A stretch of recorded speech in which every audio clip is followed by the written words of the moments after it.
अहम खबर supreme court से सुन्नी तहत काउंसिल की मखसूस नशिस्तों से मुतालिक केस का फैसला महफूज। फैसला कब सुनाया जाएगा अभी कुछ नहीं कह सकते। चीफ जस्टिस काजी फैजीसा फैसला सुनाने से मुतालिक आपस में मुशावरत करेंगे। मुख्तसर फैसला आज नहीं सुनाया जाएगा। हम आपके दलाइल मान लेते हैं तो मखसूस नशिस्तें PTI को मिल जाएंगी। चीफ जस्टिस पाकिस्तान का ऐसा कहना था। मखसूस नशिस्तें सुन्नी तहत काउंसिल को मिलेंगी जो पार्लियामेंट में मौजूद है। वकील फैसल सिद्दीकी वोट के हक पर कोई बात नहीं कर रहा। अवाम ने मखसूस सियासी जमात को वोट दिया। जस्टिस अतहर मिनुल्लाह, इंतखाबात को शफाफ बनाना जरूरी है। सूरत हाल के मुताबिक एक बड़ी सियासी जमात को वोट मिला जिसको इंतखाबी अमल से निकाल दिया गया। जस्टिस अतहर मिनुल्लाह का ऐसा कहना था, बात सियासी जमात की नहीं बल्कि अवाम के वोट के हक की है। 2018 में भी इंतखाबात पर संजीदा सवालात उठे थे। इलेक्शन कमीशन पर भी सवालात उठे थे। क्या खामोश रहें? अवाम का हक पामाल होने दें। जस्टिस अतहर मिनुल्लाह की जानिब से ऐसा कहा गया। अदील वड़ैच, ब्यूरो चीफ इस्लामाबाद हमारे साथ मौजूद हैं। अदील, एक अहम समात जारी थे जिसका फैसला महफूज तो हो गया मगर सुनाया नहीं गया, तो क्या अपडेट्स हैं आपके पास?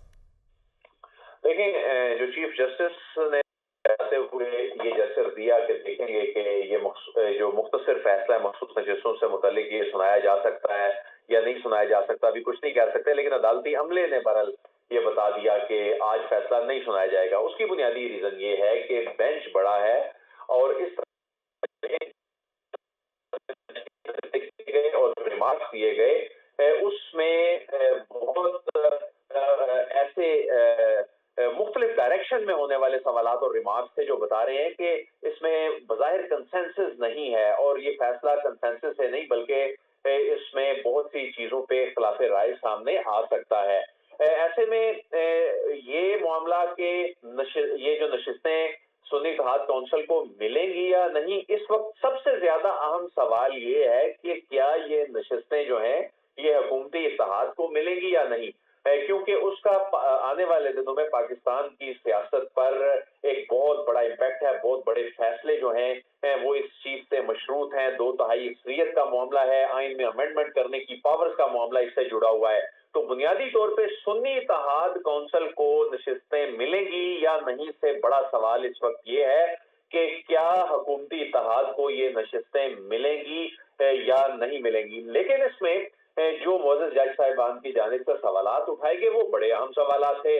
मिसाल के तौर पे जनाब जस्टिस काजी फैजीसा साहब, चीफ जस्टिस ऑफ पाकिस्तान की जानिब से जो बार बार रिमार्क्स दिए गए कि एक जमात जो इलेक्शन लड़के एक सीट भी नहीं लेके आई उसको मखसूस नशिस्तें कैसे मिल सकती हैं। तो वहीं जस्टिस अतहर मिनुल्लाह की जानिब से ये रिमार्क्स के एक सियासी जमात को इलेक्शन प्रोसेस से ही बाहर कर दिया जाए और उस इलेक्शन प्रोसेस से बाहर करने के नतीजे में उसको कैसे मखसूस नशिस्तों से महरूम किया जा सकता है। और वहीं एक और सवाल जो जस्टिस मंसूर अली शाह की जानिब से किया जा रहा था, जिसमें जस्टिस मंसूर अली शाह की जानिब से कहा गया था कि अगर एक जमात जो है वो 10 जनरल नशिस्तें जीतती है और उसके बाद बाकी नशिस्तें जो हैं क्या वो उसको दे दी जाएंगी और अगर बाकी आजाद आ जाते हैं। तो इसमें भी चीफ जस्टिस ऑफ पाकिस्तान ने इस बहरहाल सवाल का जवाब दिया कि आईन पाकिस्तान तो यही कहता है कि आईन में तो यही लिखा है।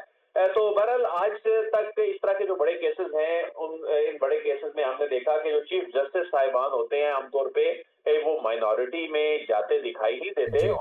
इस तरह के वो जो कॉन्फिडेंस होता है उनके सवालात का, उनके जो रिमार्क्स का, तो ये चीजें बहुत सी इंडिकेशन दे रही होती हैं। तो बहरहाल इसमें जस्टिस मंसूर अली शाह के जो सवालात थे, जस्टिस अतहर मिनुल्लाह के हवाले के जो देखना ये कि क्या फैसला सुनाया जाता है और कब सुनाया जाता है। बहुत शुक्रिया दिल वड़ैच, आप हमें तफसीला निगाह कर रहे थे।